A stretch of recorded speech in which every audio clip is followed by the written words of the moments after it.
Ladies and gentlemen, boys and girls, welcome to NerdPod Generations, episode 125. As always, I am one of your illustrious hosts, Steve Taylor, along with the lovely Al Judson. Hello, sir. Hello, friends and enemies. And if it sounds like we have a little extra gas in our tank today, it's because we're actually recording this at 1 p.m. instead of typically 8 p.m. Yeah. So we got a little more energy. It's light outside. It's kind of I haven't taken feeling. my midday nap, so I don't have that nap hangover. I'm like, what day is it? Yeah, exactly. Yeah. And I wish it was for better circumstances. I unfortunately have to be up at 3 a.m. I was going to say, you have to be a grown-ass man. Yeah. And go monger cheese. Yeah, no, I got inventory. I got to count cheese. Oh. There's a lot. Let me tell you. Number one cheese shop in the area. There's a lot of cheese to count. I bet there is. Yeah. I bet there is. But anyway, we are raring to go. This is going to be an animation-focused episode because we're going to be talking about Season 2 of the Marvel What If show on Disney+. And then we're also going to be talking about the new DC animated movie, Crisis on Infinite Earths. And it's part 1. It's Elseworld 2024. Pretty much. Get ready. Pretty much. Yeah. But it's like, I enjoy these fully animated I do too. episodes These are some of my favorites. Yeah, Honestly, especially the DC animated. We're big on those. The animated ones they just hit some trigger deep inside me where I care more. Yeah.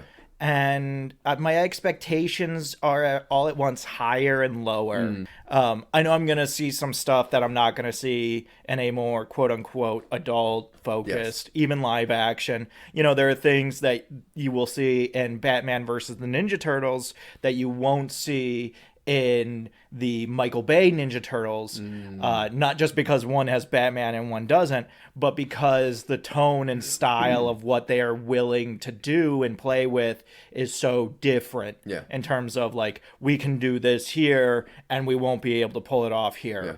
And, you know, when you're dealing with comic books and video games, you just can do more animated. Exactly. You can. It's more authentic to the experience of reading a comic book. And it's not that jarring real life with CGI that is just animation, just not melding together. I go back to the Indiana Jones trailer we talked about last week, where it's so much easier to get over the face when everybody looks like that. Exactly. As opposed to just having Harrison Ford, who looks radically different, and so you have to reshuffle all these ideas in your brain. You have to be like, okay, Harrison Ford's not in his 80s, and he doesn't sound like an old man, even though he sounds like an old man. Yep. And like he doesn't move like an old man, even though he moves like an old man. All these things that you have to be like, okay, I don't have to care about that. And when it's everything, you don't care because it's immersive. Yeah. Everything is that way. No, I agree.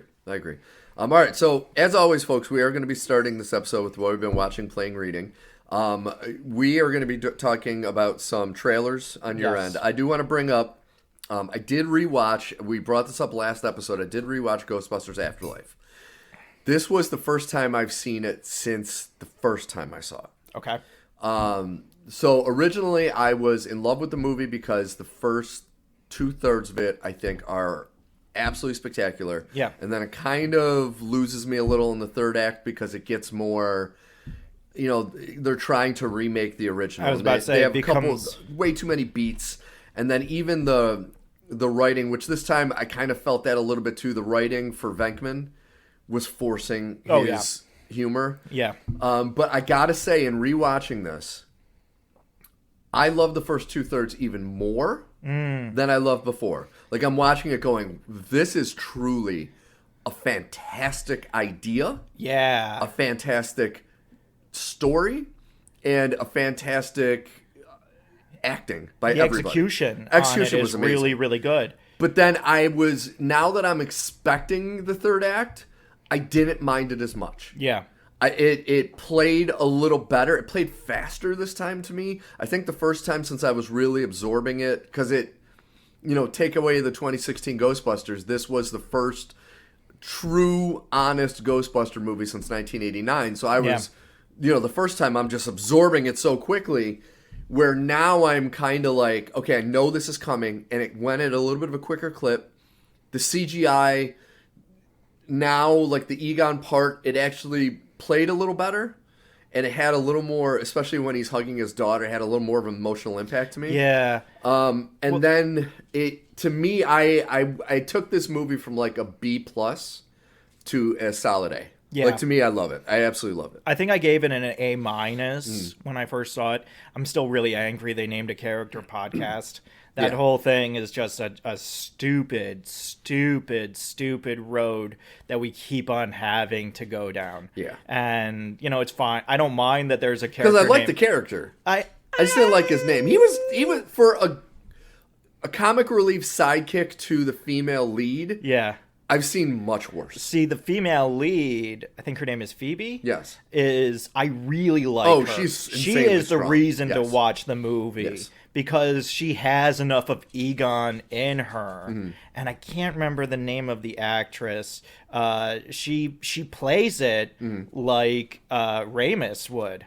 And has a similar kind of tone to everything she does. Mm-hmm.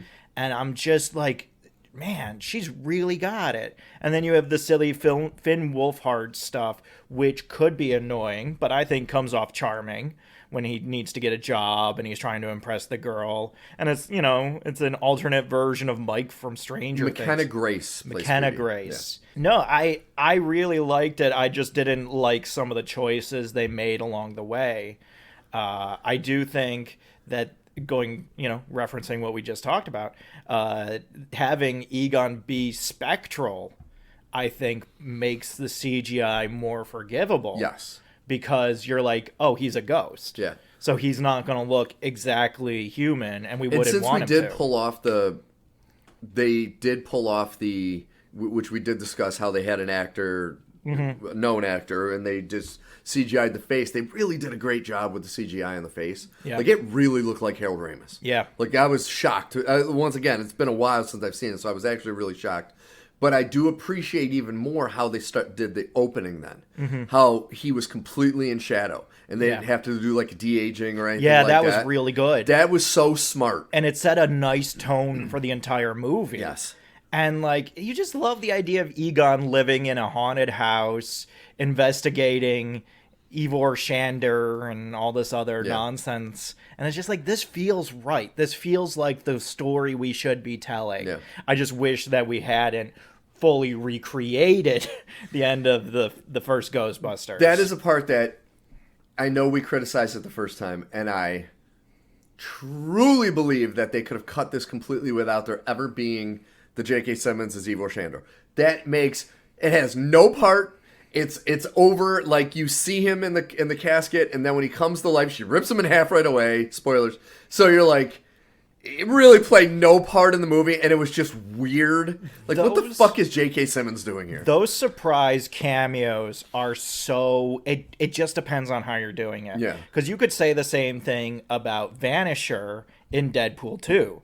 And then when he ends up being Brad Pitt, and you're like, oh my god, that's hilarious. Even though he dies immediately and he has no impact on the plot. And you're like, why'd you get Brad Pitt for this? And it's for the gag. And that's kind of what they did here. But they also play it a little serious because you do buy J.K. Simmons as Shandor. Yeah. So you're like, oh, now I want to see how this plays out. This is so interesting to me. And then they immediately are like, no. This was a joke. Yeah. And you're like, oh. No, and it was like the Brad Pitt cameo is more like the Kate Blanchett in the beginning of Hot Fuzz. Yeah. Where it's like, and you hear Ryan Reynolds, he did tell them when they were making the movie, he told the producers, we have Brad Pitt. And like, when they were making Hot Fuzz, they told the producers, we have Kate Blanchett. And then to have them in those parts is absolutely hysterical. It's hilarious. But the J.K. Simmons is like, it's not a flashy little thing like that. Like, he's a character that is kind of integral in a lot of ways from the first movie and this, where he's a name that gets thrown around. And you're like, I don't think you needed it. It plays very similar to him in Justice League as Commissioner Gordon.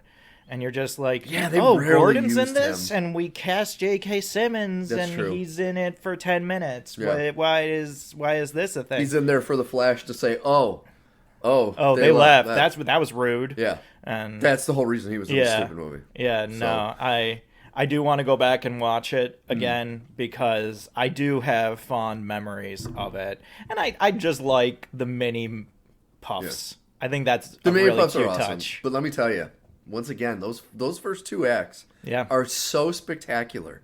Like, unbelievably good. And the only thing I would say, it's a little weird, is the whole Bokeem Woodbine, who plays the sheriff.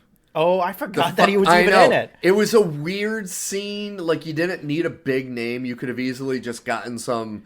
It kind of makes it weird. Yeah. That you have, like, a named actor instead of just a guy. Yeah. You could have just got, like, hey, just get a guy to say, what are you doing in my town?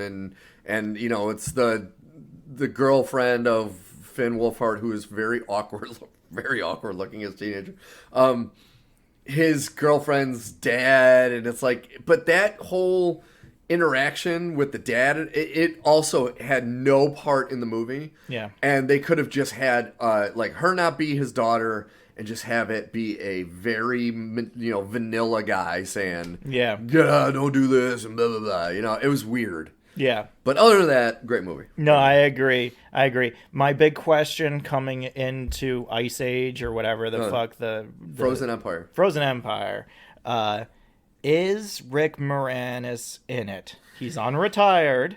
He's on the table. And it's in New York City. I'm really hoping him and Sigourney Weaver have bigger parts. Because once again, the first post-credit scene with Sigourney Weaver and Bill Murray is one of the funniest things I've seen in years. Mm-hmm. I love that scene. I wish there was more of that because it was so spectacular and well done.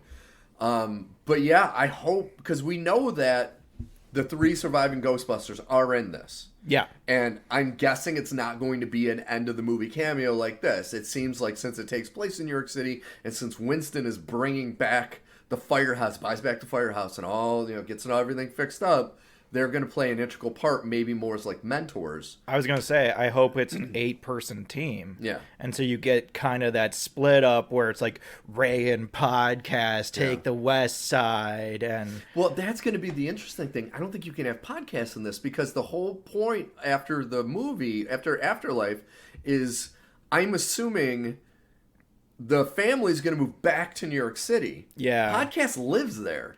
He has parents. But you can do that. Oh, but Podcast is coming this weekend. Have you cleaned your room? Did you get the cot ready? That would be interesting. I don't know how. I think, like you said, I as much as I like the character, I don't think it's necessary to have him. I don't think it. Especially if you have the 3 main Ghostbusters and like potentially Rick Moranis, Sigourney Weaver. Yeah. You don't need. I didn't like the character, but I think he will come back. Yeah. I don't know. That'd be interesting. Yeah. But I'm looking forward to it. It's this summer. I think spring. It might be earlier. I think it's spring. Yeah. Which that might need to be a watch and review. Our watch and review. We got a few. I wish we could put out a poll or something. Yeah. Of what watch and reviews do you want for this year? At upcoming releases in the next few months. There's a few in March that look interesting. Like January there wasn't anything. February there's really not. February I thought there was something. Argyle. That's the one. So Argyle is coming out soon. That looked interesting. Which one was Argyle again? Argyle is the one that has Cavill and Dua Lipa and Sam Rockwell. Bryce Dallas Howard writes a story, but it actually is happening. Yeah, okay. That could be interesting. That looked good to me. I'm especially it's starting. I've heard it's supposedly starting a franchise, like a spy franchise for. Oh, that could be fun.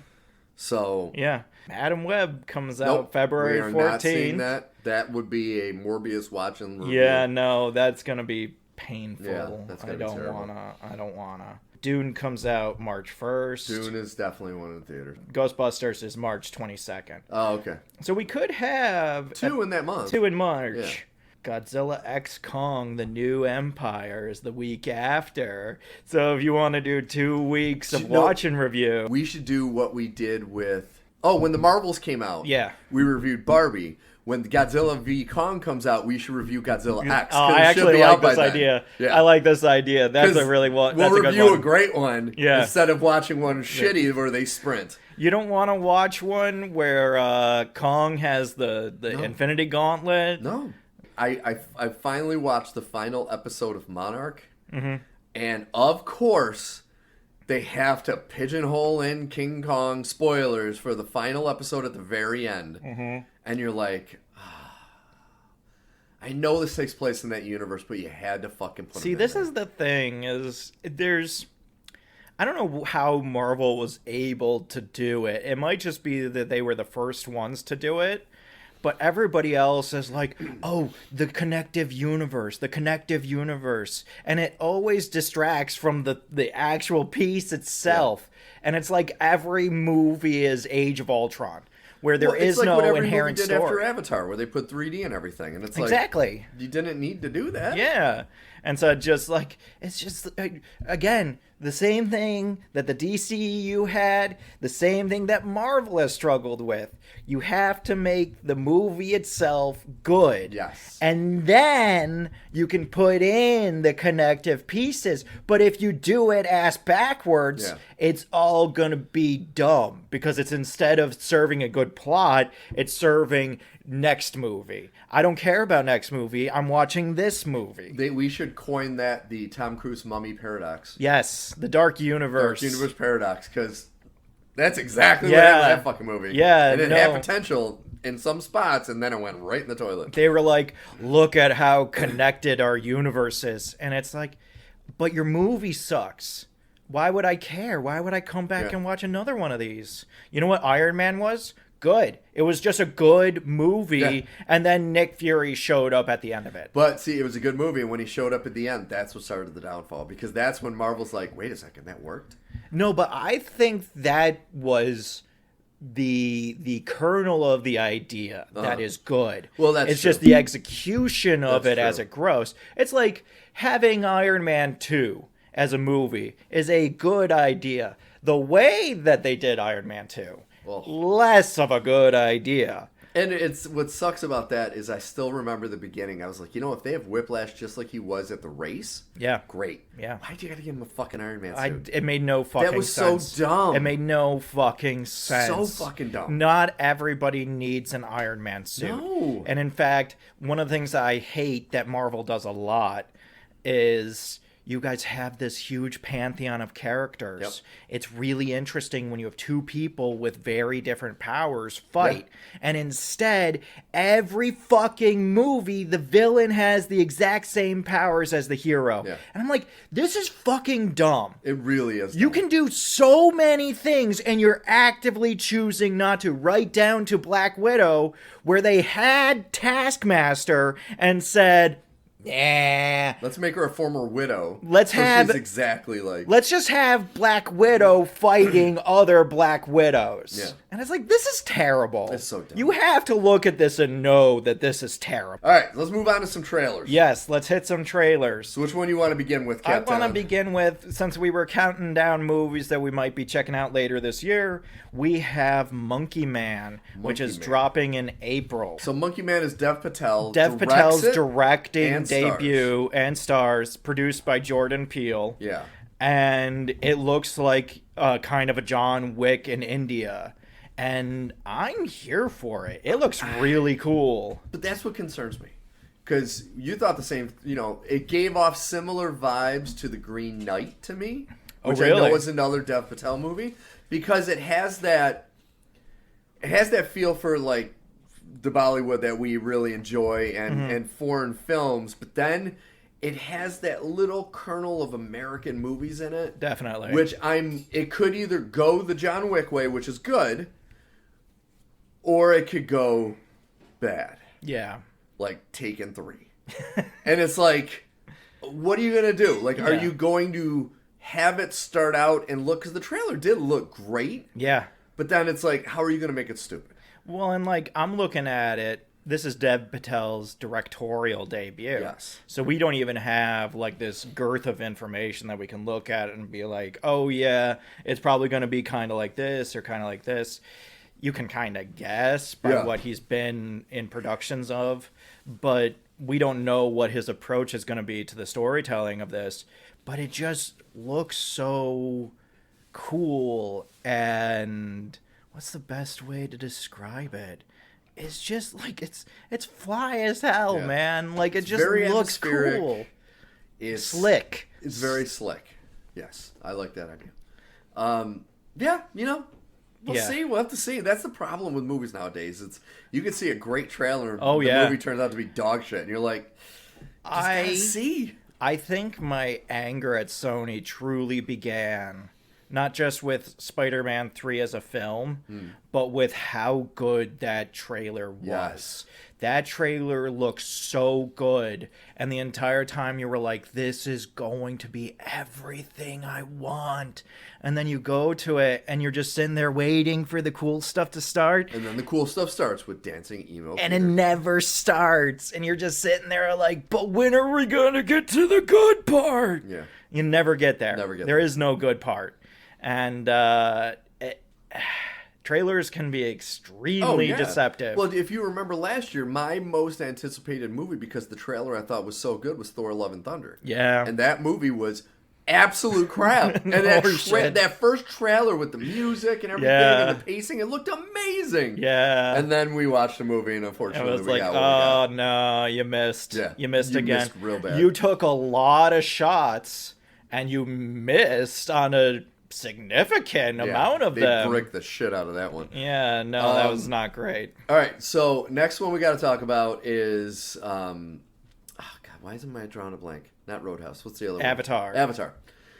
So Avatar: The Last Airbender is, obviously the one probably on the pantheon for most beloved anime series It's ever. like DuckTales for another generation. Yeah. It is just this hollowed, everybody loves it. Yes. I love it. It's kind of like Dragon Ball Z and like those shows that it's like you don't fuck with those shows. Yeah, no, those, and someone has previously fucked with it. M. Night Shyamalan Lama Ding Dong. And so this is why everybody's been talking about this Netflix adaptation of Avatar for fucking ever, right? They've been following the casting news very closely, make sure that we didn't cast anybody in this like we did last time, where it was just like terrible ideas across the board. No whiteys, come on, they don't have a place. What are we doing? It just made no sense. And so we're following all the little tidbits, and then you start seeing shots, and people are like, "Oh, this is gonna be good."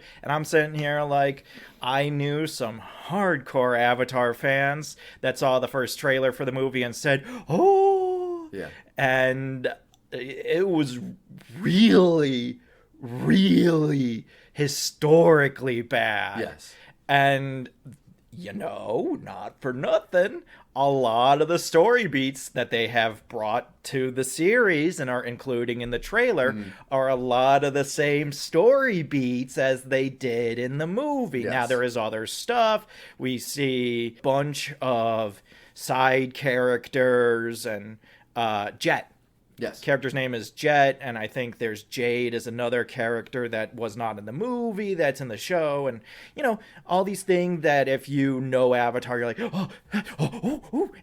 hey, that's cool. Yeah. And it looks good. Yes. It looks like you want Avatar to look, and it seems like they're genuinely going to follow through and achieve what M. Night Shyamalan came so far from doing, oh my God, which is to take the bending aspect and really bring it to life the way it is in the show. Yeah. Anybody who's seen that one clip of 6 men doing a stilted dance and then a little rock floats past them, I'm like, this is fucking dumb. It was so dumb. And it had some potential. And so I look at them having Boomy in the trailer and all these other things. I'm like, okay, but are you gonna do it? See, our only hope is we have so much goodwill towards Netflix with the animated series that they made. Yeah. That it's like, is this going to be Castlevania? Like, are you going to lay into it and give us a solid retelling, or are you going to fuck it up? Are you going to or glance off the DC, front? or not DC, like a freaking Marvel animated series? Which we will talk about. Where are we going to hit? Yeah. And unfortunately, last time it was really bad, and that is kind of propelling this idea of like, oh, but it looks so good now. Is like, oh, the last one was bad, and this one they fixed it, and I'm just looking at it like, it looks better than the first one did. The first one didn't look bad when we saw trailers and production stills. No. It didn't look bad. It's when we actually see the movie itself that you're like, this is bad. Well, a lot of it was because the acting was so bad, especially from the lead. Yeah. That you were like, you didn't hear him really talk in the trailer, and then when you saw the movie and he started talking, you're like, yeah. I don't like this kid And they at just all. didn't get the world right. No, It not didn't even feel close. right. Again, that idea of something that translates in animation that when you put it in live action, you're like, this just doesn't feel right. Exactly. But I always come back to, regardless of how people have embraced One Piece, the Netflix adaptations have been universally bad. Yes. And so I'm gonna sit here and wait and not get my hopes up. It looks good. I'm in if it is good. I don't know if it will actually be good. Yeah. Well, we will have to see. When does that come out again? That's soon, isn't That's soon as well. it? Yeah. I think in a couple weeks Yeah. it comes out. All right. So we got to finally talk about Roadhouse. Roadhouse. So the remake of let's say a reimagining Yes. of the Patrick Swayze classic from the late 80s, where this is Jake Gyllenhaal is a kind of failed UFC fighter who gets brought down to the Florida Keys Yeah. by a female bar owner this time around, which I kind of like that, how they switched that around. Where she opens a roadhouse down in the Keys, and people are beating up everyone. I mean, a lot of the beats are the same. It just takes place in a different place. Yeah. And he's not a professional bouncer. He's a UFC fighter. And Which I do love that. I've never seen all of Roadhouse. I've seen Oh, really? parts. I've never seen all of it. it is one of the best bad movies ever made. Because this is the thing, is Oh that my I've God. only heard that it's not great. Oh. And Patrick Swayze has one of the most egregious mullets of all time. He has the most beautiful. No, it's not a mullet. He has full long hair, but it's beautiful. It's a mullet. It's enough of an 80s mullet to qualify Oh, so beautiful. for party in the front, business in the back, or whatever the fuck. Yeah, business in the Business in on the the front. sides, party in the back. Yeah. Which, quick tangent, I hate the wolf cut. I don't know if you've become familiar. It's like if you shaved the side of a mullet.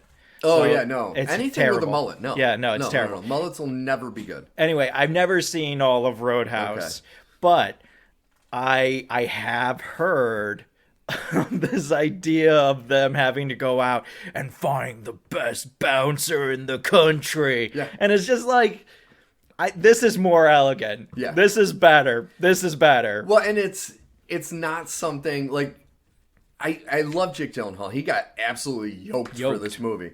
I like the tone of the trailer. Like if the movie plays first, it has to be rated R. Oh, I think it is. It has to be, because the one thing about that first movie, it was very much 80s, where it's nothing but graphic violence and boobs. And it's like, you don't need to have the boobs, but you got to have the graphic violence. Someone's neck has to be ripped out The throat's before gotta the be end of ripped this. out. Yeah. There's got to be the violence, because that's it's that type of movie with the cheesy fun, kind of like when they made Expendables 3, which I thought was actually the best one of the first three, but then they made a PG-13 version, and by taking the violence out, it wasn't expendable. You know what I mean? It's like when they made, RoboCop 3, and they didn't have violence. It's like, you can't, if you're gonna make that movie, you got to make that movie. You got to make it violent. Like it's just, that's what's in the movie is violence. Well, it's like having a Mortal Kombat movie without violence. Yeah. There has to be an element, like that's what's fueling the entire plot. Exactly. But it played fun. Like it looked I think fun. this looks really good. I like the Florida dynamic, because the last one, it's in Louisiana, right? yeah. So, but it was like, it was dark and kind of gritty, and you're on the bayou and all that. Where this is like, it's brighter and everyone looks like they're having fun. They're at the beach, and They have these big truck lights. So Yeah. you can actually see the whole parking lot instead of like this one stand light in the corner that's barely illuminating anything. And it to me, if you're gonna do a reimagining of a movie, take it out. You don't do it in the same environment. And so that I like that it's in a You different have environment. to change and enhance the story in order to honor making a new one. Sometimes that's really easy. Sometimes the first one sucked. So it's really easy to come back and be like, let me just make this better. And it's, oh, look, it's a serviceable idea done better. Yeah. And sometimes it's a really good movie, not necessarily Roadhouse, where you have to, like Back to the Future. If you were to remake Back to the Future, you would need to have a reason for doing that other than money. Exactly. Because whenever it's for money, Disney, you can tell. Bad. You can always tell this was done for money. So this looks great. I like Doug Liman as a director. Yes. He's really good. And I gotta say, the first movie, the villains were very cheesy, and which was good. And getting Conor McGregor in his first acting part, known asshole, literally, he's chewing the film as they're making. He's chewing the scenery. Awesome. Yeah. Like, I hope they lean into being just as cheesy as possible. Yeah. No, it's a great way. It's like when you cast Chevy Chase as an asshole. Yeah. Great way to execute on the audience hating someone is casting someone the audience already hates. Here's the only thing that I hope they do, and to me, it is kind of an integral part of the first movie. His mentor in the first movie was Sam Elliott. And Sam Elliott's in Roadhouse? All right, Sam Elliott played Wade Garrett. Okay. And he was Patrick Swayze, he was Dalton. He was his mentor. And what made it so great is they made Dalton to be this unstoppable, like unflappable, almost superhero-like tough guy. Yeah. But then Sam Elliott shows up. He's just like, I don't give a fuck. I like to drink. I like to screw. And I can beat up fucking anyone, including Dalton. And that made, and like everyone who was in awe of Dalton, when they saw Wade Garrett show up, they're like, holy fuck. Because that's like, this is so-and-so. This is so-and-so's dad, who was bigger than so-and-so. And you're like, oh. Yeah. So I think they need to really get somebody good to take over that character. And I think the movie could be a success. Because to me, it's like, even though he wasn't the a main character technically in it, he was kind of a side character that only showed up for a little bit, and that spoiler alert for a movie from 1989, he gets killed. But him getting killed also kind of sets off the finale of the movie. Yeah, because it really sets Dalton off. Yeah, and so it's like, if you're gonna remake it, I think that character arc of having that mentor figure who comes in, kind of saves the day, and then dies, which propels the finale, I think that would be a good component of the movie. Yeah, no, but I don't know who the fuck they'd get. It's an interesting question. You'd want to get... you could follow the suit of 80s action stars, get Carl Weathers. There you go. Yeah. Carl Weathers, or like Stone Cold Steve Austin, or like somebody who's just badass. And Hulk Hogan. With the handlebar mustache. He can't even walk right now, let alone do any kind of stunt. No, my last word on Roadhouse is just, and I just, this tickles me to no end, is because of the character names, my boy, Bill's tight end, Dalton Knox, is going to get a lot of weird mentions. Because the main character's name is Dalton, and the villain's name is Knox. And that's fucking great. Dude, let me tell you, though. I highly recommend... Once again, it's not a good movie. Oh, yeah. But it is the epitome of 80s cheese is the first... Like, it's not a good movie, but I love it. Yeah. Love it. It's kind of like Pixels to me. Okay. It's not a great movie, but I just love it. Because there are parts of it I'm like, oh my God, it's fucking awesome. If it rings similar to Red Dawn... Red Dawn is a movie that I came in, I was like, I'm going to hate this movie, and I walked away. Far less serious than Red Dawn. Yeah. That's for sure. Red Dawn is kind of fucking depressing. Well, Red Dawn is its own weird hybrid of ideas. I love Red Dawn. It's so weird. I thought about Red Dawn for about 5 days after I watched it. Do you know how much when I was a kid, because I saw it when it first came out when I was a kid, the part where the teacher gets shot by the Russians? Yeah. And then they do the pan of the school, and there's the student's head in the windowsill with a bullet in his head. That fucked me up. Like, that really fucked me up for a long time. I bet. I kept looking outside of my school waiting for parachutes to come down in the middle of the schoolyard. Yeah. It's like, well, the movie did its job. I guess I was too young to see it when I saw it, but what the fuck? No, it was just so funny because I was watching it and I didn't realize at first. I was paying attention to the story and not the faces. And so I didn't realize, oh, that's Charlie Sheen. Yeah. I was like, oh, that kind of looks like a Sheen boy. And it was the Patrick Swayze, Jennifer Grey team up before Dirty Dancing. And Leah Thompson's in it. Yeah, that's right. And you're just like, oh, wait, hang on a minute. It's fucking nuts. Yeah. It's absolutely fucking nuts. Yeah. Great movie, though. Good movie. Don't see the remake. I never saw it, but just don't fucking see it. All right.